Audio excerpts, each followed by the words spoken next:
দেখতে পাচ্ছেন, এই তো কালকে যেগুলো ফুল ফুটেছে ওগুলো আমি বেঁধে দিয়েছি, পলিথিনটা বেঁধে দিয়েছি, কারণ বৃষ্টির কারণে সব ফুল নষ্ট হয়ে যাবে। এর আগে একটা এই যে নষ্ট হয়ে গেছে, একদম এটা টিকতে পারেনি। আর দেখেন, এগুলো বেঁধে দিতে হবে, যারা বৃষ্টি পড়তেছে ভিতরে পানি চলে গেলে একদম নষ্ট হয়ে যাবে।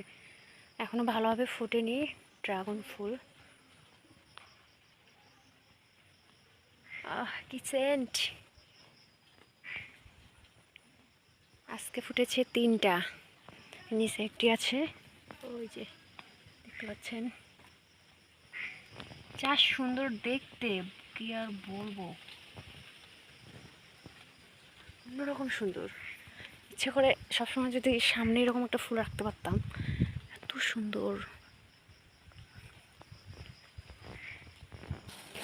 তো ভিউয়ার্স, ফাইনালি আমি বাকি 3টি ফুলও বাঁধতেছি, কারণ কিছুই করার নেই। আমি ভেবেছিলাম যে ফুলগুলো ফোটেনি ভালোভাবে, পুরোপুরিভাবে ফুটবে, তখন সৌন্দর্যটি আরও বেশি ফুটে উঠবে, আর তারপরে বাঁধতে চেয়েছিলাম, কিন্তু সেটা আর হলো না, কারণ আকাশের অবস্থা খুবই খারাপ, বৃষ্টি পড়তেছে।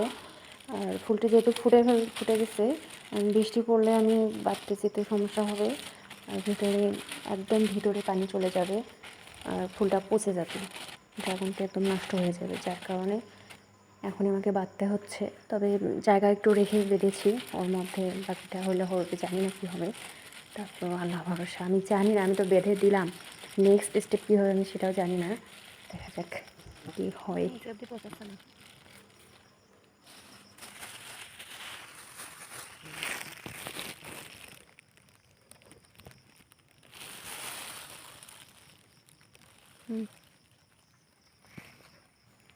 কী আর বলবো, এ তো ড্রাগনের গাছ বলেন আর ফুল বলেন বা ফল বলেন, ড্রাগনের যে কোনো পরিচর্যা করতে যাবেন আপনাকে ব্যথা পেতেই হবে, খুবই কষ্টের।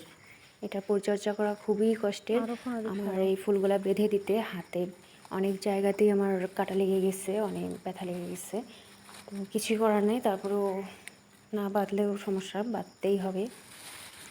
সব কিছুর শেষে যদি ফল ভালো আসে তো এটাও তো সার্থকতা। দোয়া করবেন সবাই। আল্লাহ হাফেজ।